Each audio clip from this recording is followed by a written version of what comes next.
আপনারা এই সংলাপে তিনটি বিষয়কে বিশেষভাবে গুরুত্ব দিয়েছেন: ঐক্য, সংস্কার ও নির্বাচন।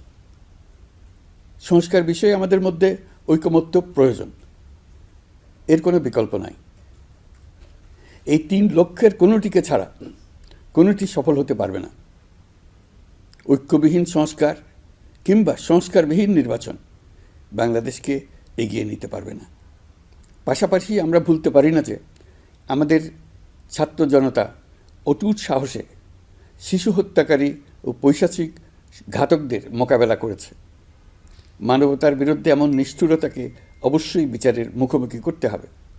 গুম খুন থেকে জুলাই গণহত্যার বিচারের চ্যালেঞ্জের বিষয়টি আপনারা আপনাদের সংলাপের অন্তর্ভুক্ত করেছেন, এতে আমি আশ্বস্ত হয়েছি। সুধীবৃন্দ, জুলাই গণঅভ্যুত্থান কেবল বাংলাদেশকে